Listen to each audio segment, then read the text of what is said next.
The cabin sat high on the shoulder of Black Pine Ridge, where the wind never quite stopped talking and the nearest neighbor was 3 days of hard walking through country that didn't forgive mistakes.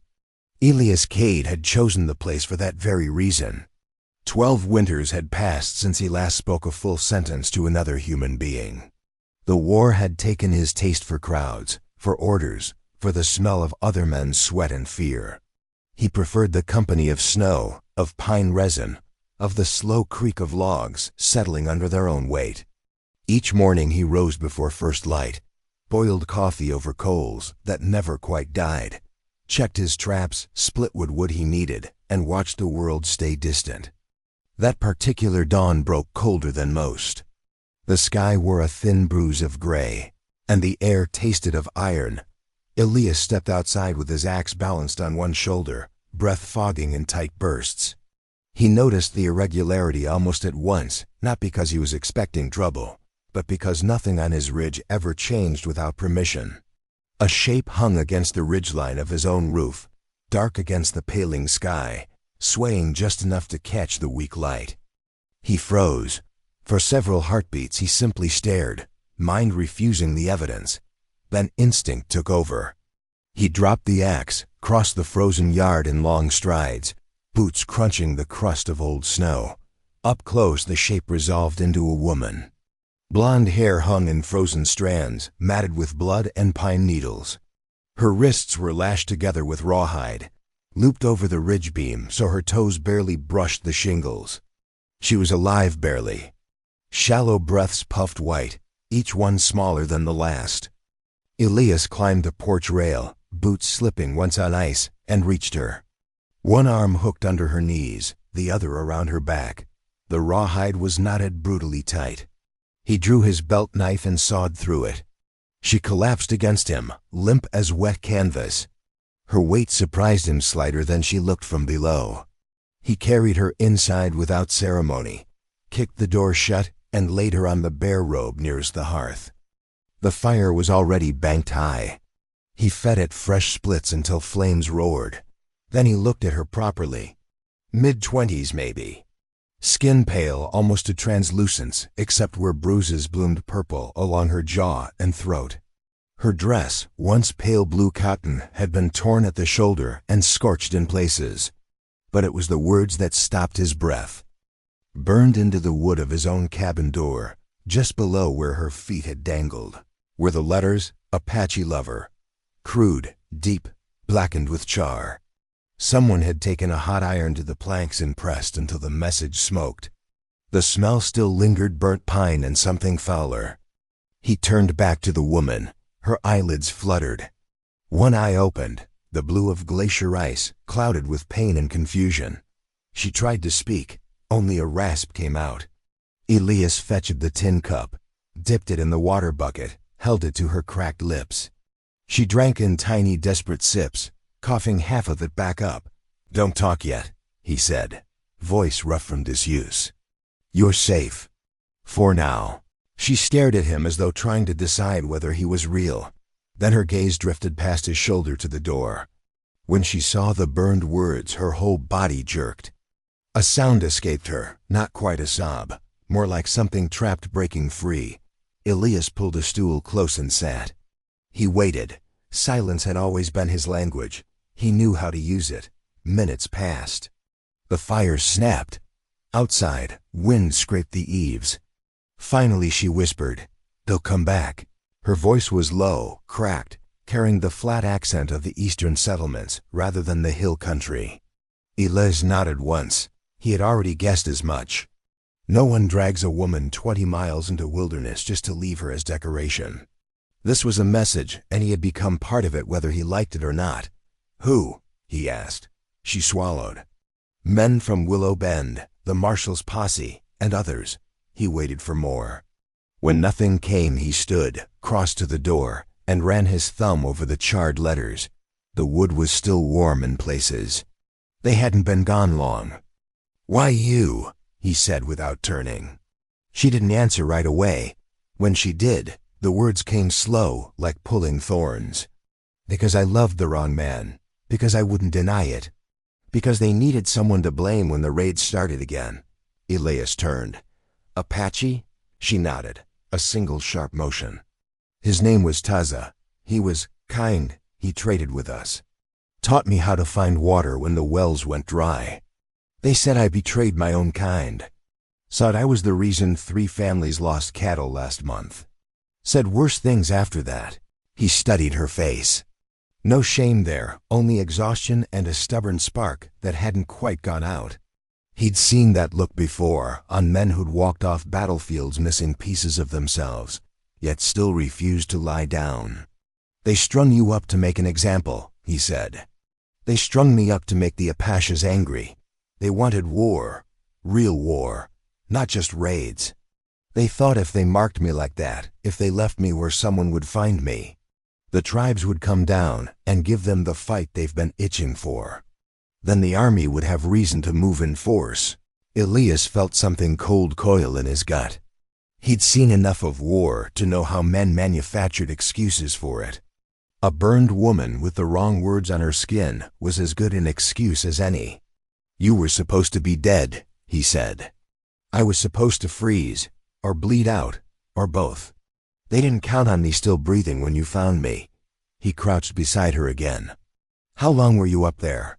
Since yesterday. Just after dark, I think. Time blurs. He looked at her wrists. The rawhide had cut deep. Blood had frozen in black lines. Infection would come soon if it wasn't already starting.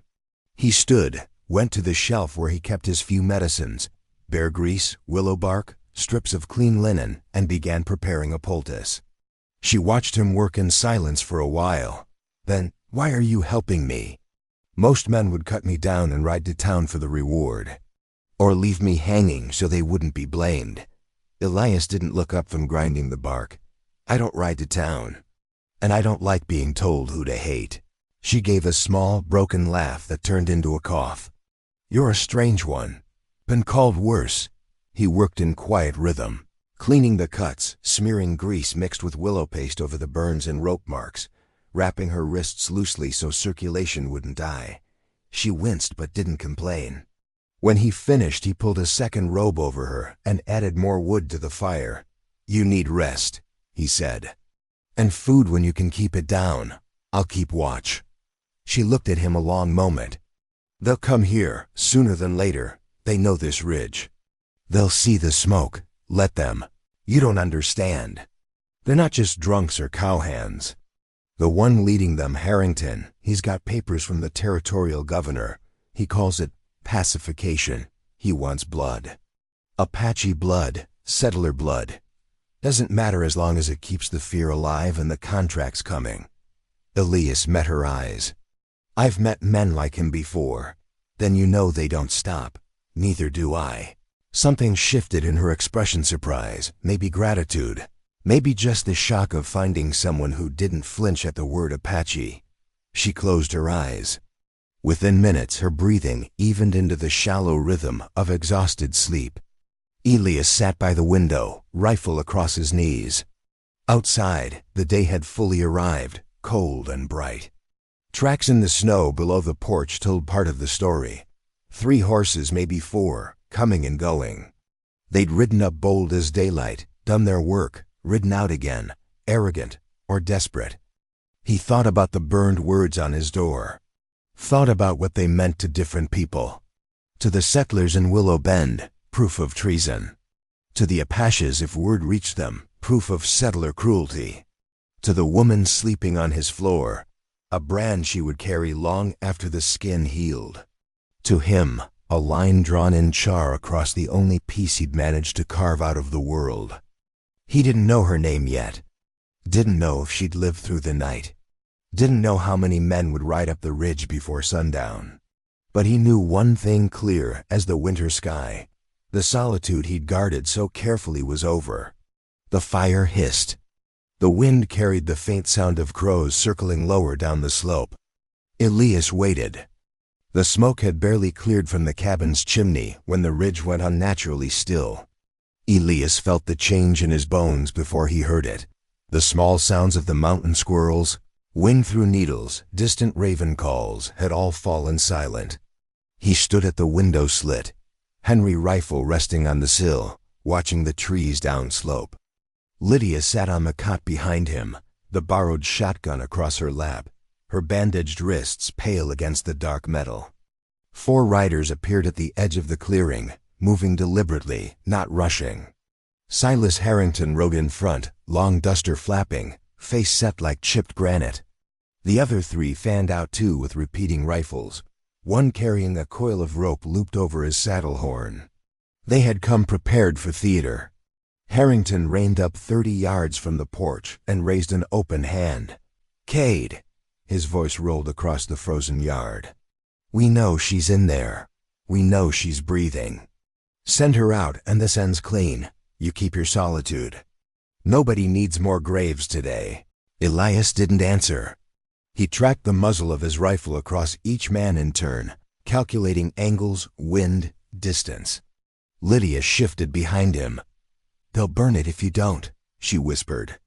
"They always do when someone won't play their script." He gave a single nod. He already understood the choreography. A defiant cabin, a dead woman inside. Arrows platted for the newspapers, every piece of evidence arranged so the story wrote itself. Willow Bend wanted war. They needed a spark. Lydia was supposed to be that spark. Harrington tried again. "Last chance, mountain man. Step out. Hand her over. Or we come in and take her. Your choice." Elias leaned toward the firing slit. His voice carried clear and low. "You already marked my door, Harrington. That was your mistake. Right away. I won't say it twice." A beat of silence. Then Harrington laughed short, angry, the sound of a man who had expected submission and found none. "You think one old recluse scares us?" He gestured. "Light it." One of the riders pulled a torch from his saddlebag, already wrapped in oil-soaked cloth. He struck a lucifer against his boot. The flame caught fast. Lydia stood. "They'll trap us inside. We have to move." Elias glanced at her.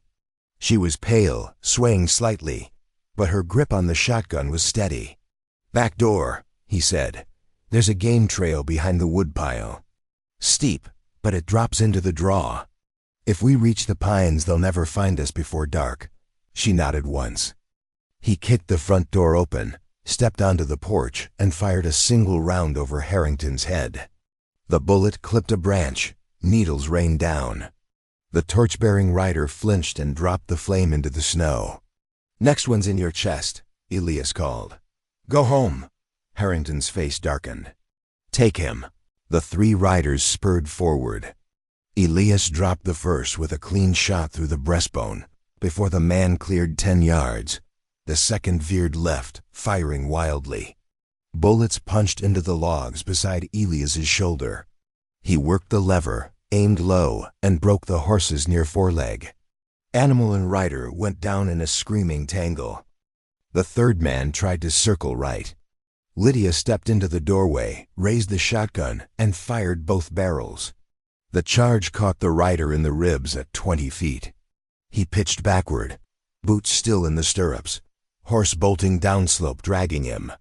Harrington sat his saddle alone now, right hand hovering near his holster, left clutching the reins so tightly the leather creaked. "You just murdered 3 of my men," he said. "They came armed to my door," Elias answered. "That's not murder. That's boundary." Harrington's eyes flicked to Lydia standing behind Elias, then back to the rifle still trained on his chest. "You're protecting an Apache whore," he spat. "You know what that makes you?" Elias's voice stayed even. "Makes me the man who decides who crosses my ridge." For several long seconds neither spoke. Smoke from the dropped torch curled between them. The downed horse thrashed once and lay still. The wind returned, cold and restless. Harrington finally straightened in the saddle. "This isn't over," he said. "The governor wants order. The people want blood. You can't hide up here forever." "Maybe not," Elias replied. "But I can make it expensive." Harrington stared at him a moment longer. Then he wheeled his horse, spurs dug in, and rode back into the trees without looking at the bodies. Elias waited until the hoofbeats faded completely. Only then did he lower the rifle. Lydia stepped beside him, shotgun hanging loose in her hands. Soot streaked her face. Her breathing came shallow. "They'll send more," she said quietly.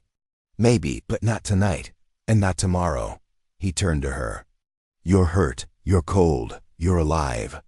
That's enough for now." She looked down at the yard, at the 3 bodies, the dead horse, the blood already freezing on the snow, then back at the cabin door where the burned letters Apache lover still showed black against the pine planks. "I never asked you to kill for me," she said. "Didn't ask you to hang on my roof either." "We're past asking." She gave a small, tired laugh that turned into a cough. "What happens next?" Elias studied the darkening sky. "We clean the yard before the wolves smell it. We patch the bullet holes. We eat whatever's left of the venison. After that," he shrugged, "you heal. Then you decide. Stay. Leave. Doesn't matter to me." "It matters to me," she said softly. He met her eyes. They were the same glacier blue they'd been when he cut her down, but clearer now, less clouded. "I don't know how to live around people anymore," he admitted. "Been alone too long. I don't know how to live without being hunted," she answered. Then marked too long. They stood in silence while the last light bled out of the day. The ridge slowly remembered its sounds. A jay called somewhere. Wind moved the treetops again. An owl opened its wings on a high branch. Elias finally spoke. "There's a spring 2 miles west, good water sheltered. Old prospector's cabin, half fallen in, but the roof still holds. Nobody goes there. If you want to disappear for a while, I can take you tomorrow." Lydia looked toward the west ridge, then back at him. "And if I want to stay here?" He considered the question, considered the smoke still curling from the hearth, the blood on his porch, the woman standing beside him who had chosen love over safety and paid for it in rope and fire. "Then you stay," he said. "We fix what's broken. We watch the trails, we live quiet. And if they come again, we answer the same way." She studied his face a long moment, searching for something, doubt, regret, pity. She found none. "Okay," she said simply. Elias nodded once. They went inside together. He barred the door. She set the shotgun against the wall. He built the fire higher while she sat on the cot and unwrapped the bandages to check the rope burns on her wrists. Neither spoke for a while. Outside, night settled over Black Pine Ridge. The stars came out one by one, cold and sharp. Somewhere far below, a single rider carried a story back to Willow Bend. A story of 4 men who rode up a mountain and only one who rode down. The story would grow, twist, become fuel for speeches and warrants and fear. But up on the ridge, none of that mattered yet. Elias sat on the stool near the hearth, cleaning the rifle with slow, practiced movements. Lydia watched the flames, then looked across at him. "Elias," she said. He glanced up. "My name is Lydia," she told him. "In case you ever need to say it." He gave the smallest of smiles, the first she had seen on his face. "Lydia," he repeated, testing the word. She nodded. The fire snapped. The wind moved the shutters. The cabin held its breath, as though it too understood that something long empty had just been quietly, permanently filled. And for the first time in many winters, the mountain man did not sit alone in the dark.